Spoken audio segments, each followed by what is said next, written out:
Arini menghela napasnya panjang, mendengar penjelasan mantan suaminya itu.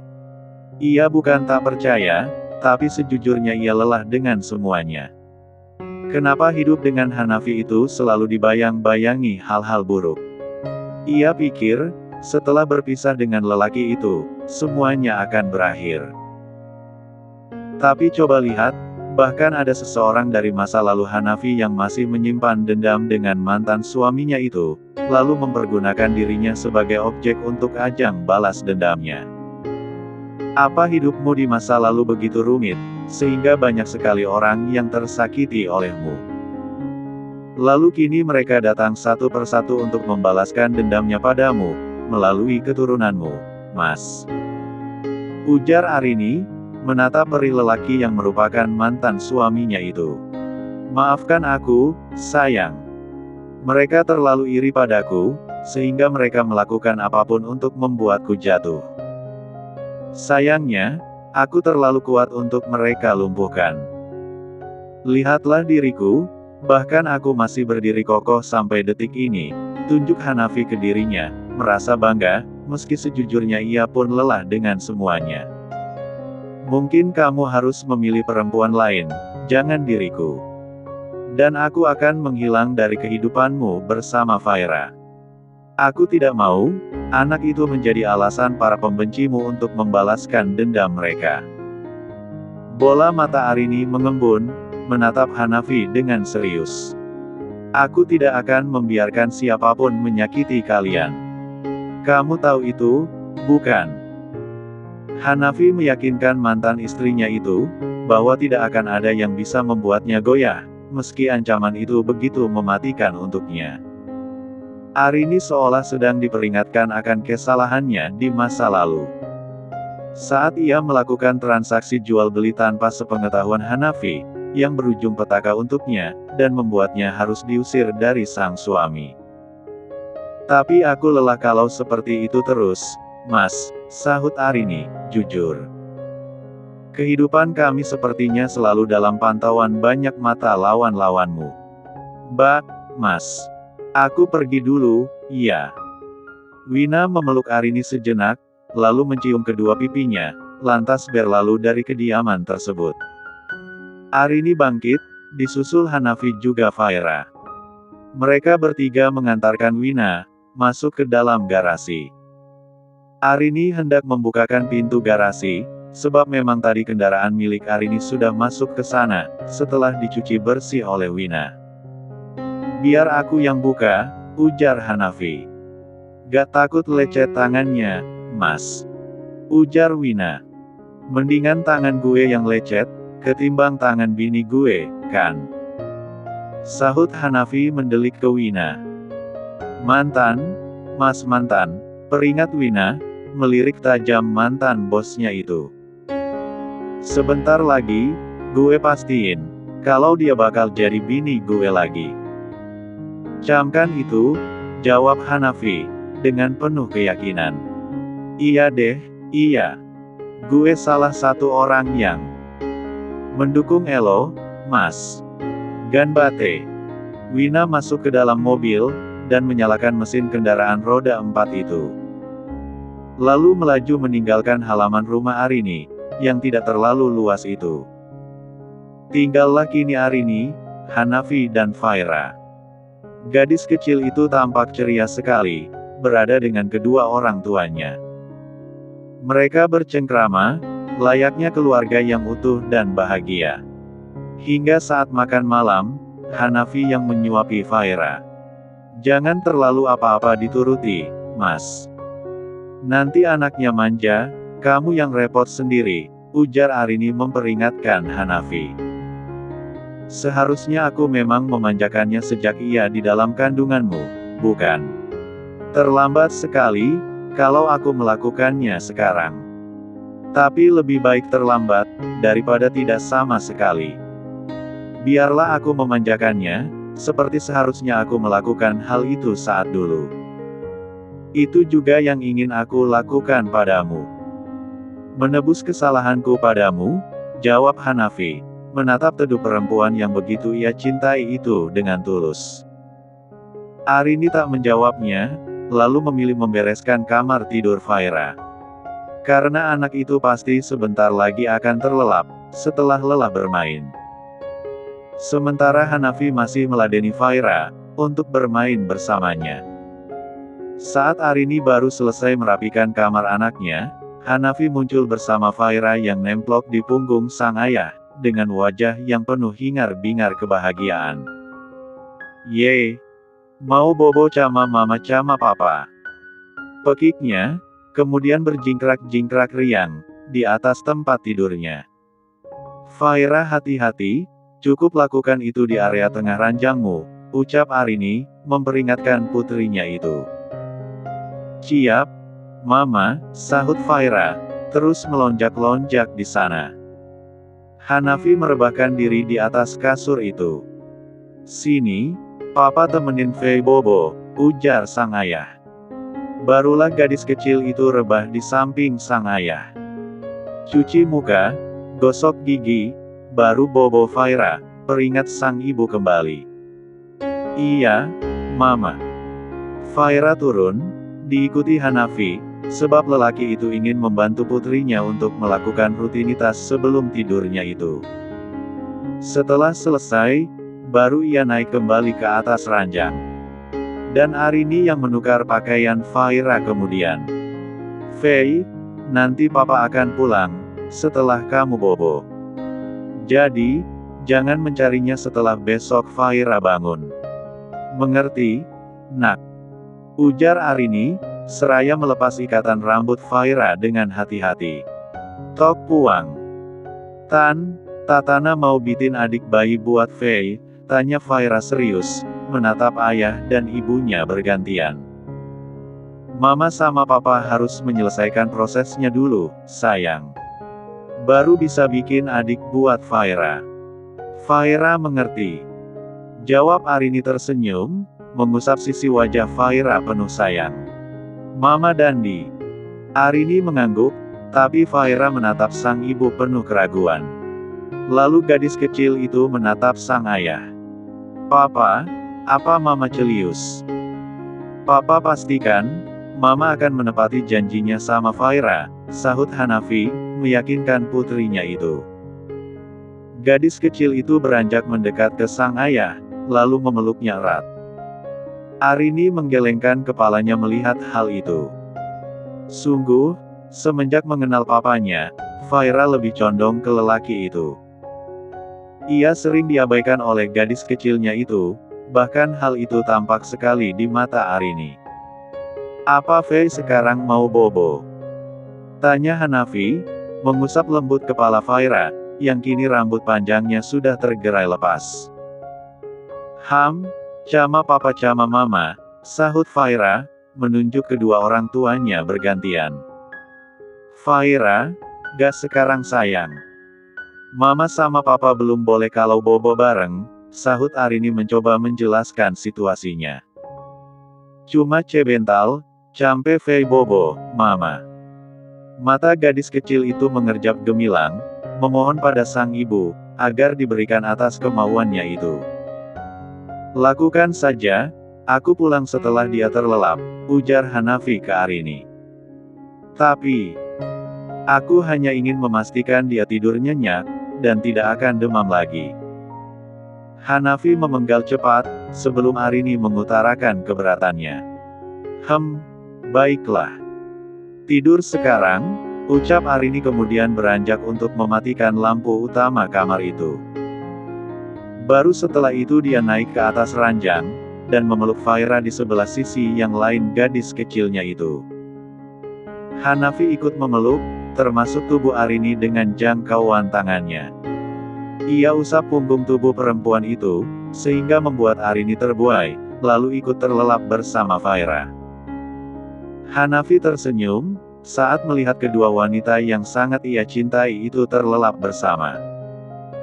Aku berjanji sama kalian, secepatnya akan membawa kalian kembali ke rumah, gumamnya, lantas mencium kedua kening mereka penuh sayang. Ia bangkit, lalu turun dari kamar itu, dan mematikan semua lampu di rumah itu yang masih menyala, kecuali kamar Arini. Ia hendak pergi, tapi siapa yang akan mengunci pintu utama rumah itu? Sejenak Hanafi berpikir, lalu ia memutuskan untuk membawa saja kunci rumah itu, dan kembali sangat pagi kemari, untuk menyerahkan kunci tersebut. Ia duduk di sofa ruang tamu, menghubungi orang-orangnya, untuk segera menjemputnya. Dan baru saja ia hendak bangkit, ia mendengar derap langkah dari arah tangga. "Mau pulang sekarang, Mas?" tanya Arini, sesampainya perempuan itu di ujung tangga. "Kenapa, kamu mau aku menginap di sini?"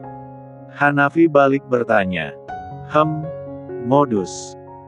"Aku akan mengantarmu, kalau memang kamu mau pulang," jawab Arini, menggelung rambutnya asal-asalan. "Baron sedang kesini," balas Hanafi, mendekati perempuan itu. "Oke, aku minum dulu sebentar." Arini berjalan menuju dapur, dan meneguk sedikit air untuk membasahi tenggorokannya yang terasa begitu kering. Setelah itu ia kembali mendekati Hanafi. Lelaki itu sudah duduk kembali di sofa ruang tengah, dan Arini duduk di sampingnya, sedikit berjarak. "Jadi, kapan kita akan menikah?" tanya Hanafi serius dengan pertanyaannya. "Apa kamu serius dengan hal itu, Mas?" "Aku tidak yakin dengan perasaanku sendiri," jawab Arini, benar-benar bimbang. "Apa yang membuatmu tidak yakin?" sahut Hanafi, mendekat dan meraih jemari tangan perempuan itu untuk kemudian ia genggam. "Entahlah. Hatiku benar-benar ragu," jawab Arini, memijat pelipisnya menggunakan tangan lainnya, dan membiarkan lelaki itu menggenggam tangan kanannya. "Kamu meragukan perasaanku ke kamu, Rin?" tanya Hanafi sekali lagi. "Aku tidak tahu, Mas." Arini menjawab jujur. Lelaki itu meraih tubuh Arini, dan ia letakkan di atas pangkuan. "Kamu apa-apaan sih, Mas? Jangan mencari kesempatan," protes Arini hendak turun dari sana. Tapi tangan Hanafi menahannya sedemikian rupa. "Bahkan Abimanyu tahu, aku masih sangat mencintaimu, Arini. Sampai-sampai dia ingin melakukan hal sebesar itu, demi memisahkan kita berdua, agar jangan sampai bersama lagi.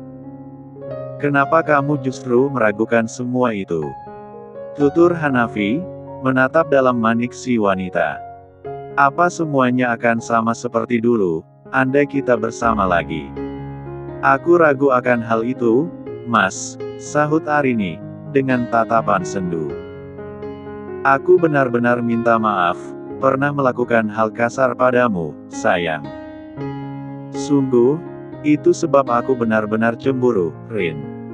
Kamu tahu perasaanku, bukan?" Arini tertunduk, ia paham apa yang dimaksud lelakinya itu. "Semua memang kesalahannya. Aku yang minta maaf, Mas.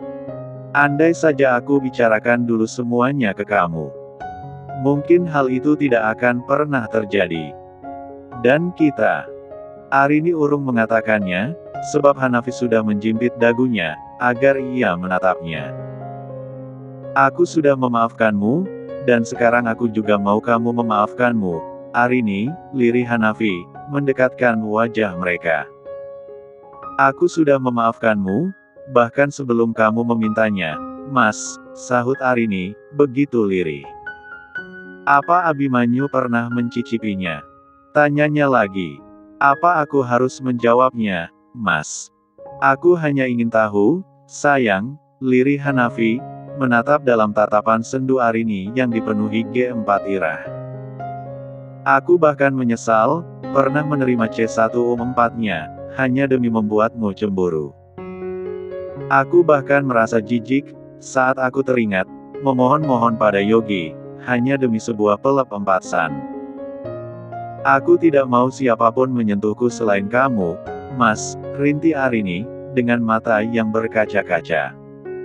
"Kamu tahu traumaku seperti apa, bukan kala itu?" Dan Arini menangis, menyembunyikan tubuhnya ke pelukan Hanafi. "Aku minta maaf, aku janji, tidak akan mengungkitnya lagi," Lirih Hanafi, mengecup kening Arini penuh cinta. Aku tidak mau siapapun selain kamu, tidak yang lainnya, Mas, rengek perempuan itu, seakan pasrah, dan tak ingin ia pergi lagi darinya. Aku janji secepatnya akan mengurus pernikahan kita lagi. Kamu mau kan, jadi istriku lagi? Tanya Hanafi, menengadahkan wajah wanita itu dengan lembut. Arini tak menjawabnya, tapi menarik L3R Hanafi, lalu meni 4 tukan nep 4S mereka yang semakin men 3 ru D3 ru. Hanafi bernapas lega, mendapati hal itu. Perempuan itu masih miliknya seutuhnya. Apa yang Arini lakukan, benar-benar masih Arininya yang dulu. Seluruh tubuhnya, masih terbungkus cintanya. Dan Hanafi berjanji, akan lebih hati-hati setelah ini. Aku pulang dulu, ya, pamit Hanafi, mengusap lembut punggung wanita yang berada di atas pangkuannya, memeluknya dengan begitu erat. Kamu akan kembali lagi besok, kan? Sahut Arini, dengan suaranya yang begitu manja. Tentu saja, sayang. Apa kamu mau aku menginap di sini? Aku tidak tahu, tapi aku kini ketakutan. Jawab Arini mengeratkan pelukannya. Oke, aku temani sampai kamu terlelap. Nanti kunci rumah aku bawa, dan aku akan datang esok pagi-pagi sekali, ujar Hanafi, menggendong perempuan itu. Hanafi membuka pintu kamar utama milik Arini.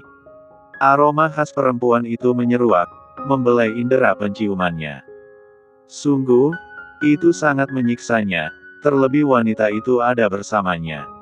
Kamu mau tukar baju dulu? Tanya Hanafi lirih.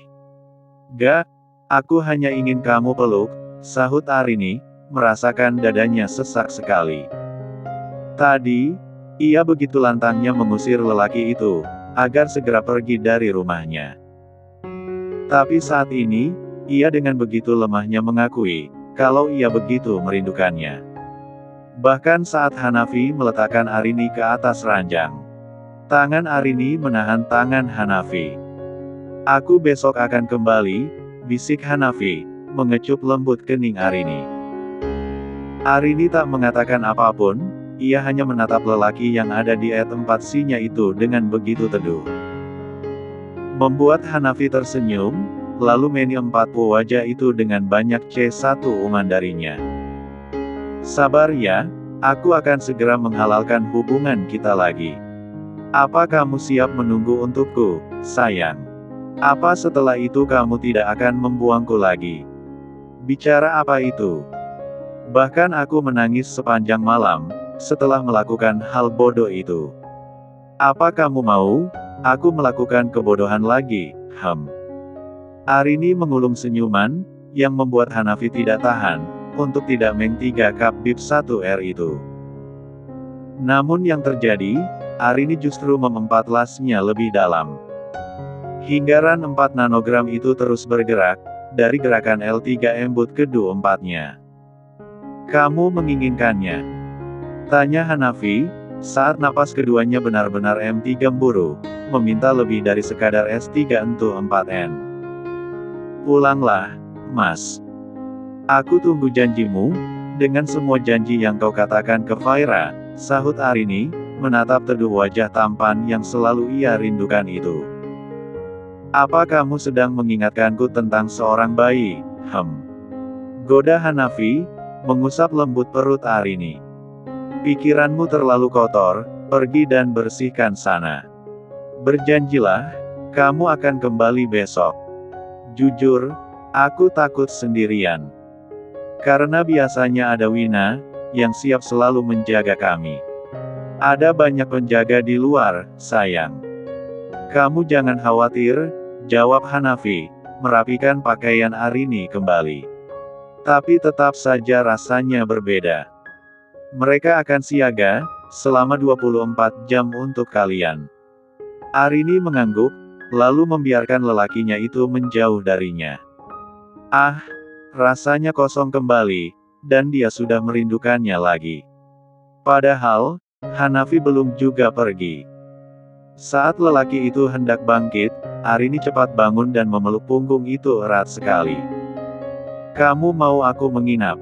tanya Hanafi kemudian. Tapi ia merasakan gelengan kepala. "Arini, jadi, kenapa kamu seperti ini?" "Aku minta maaf, Mas. Pernah tidak jujur sama kamu. Aku minta maaf, pernah meminta hal yang tidak pantas pada lelaki lain, selain kamu. Aku minta maaf, karena semua yang terjadi dengan kita, murni semuanya datangnya dari kesalahanku. Aku benar-benar minta maaf," lirik Arini, mengakui kesalahannya dengan berani. "Besok kita akan ke Gua." "Hah?" kaget Arini, segera melepaskan pelukannya. "Minta maafnya besok saja, setelah kita sah kembali menjadi suami istri. Karena kamu memang harus dihukum, atas semua kesalahanmu itu, Hanafi tersenyum menyeringai, lalu mengerling dan mencubit hidung Arini dengan gemas.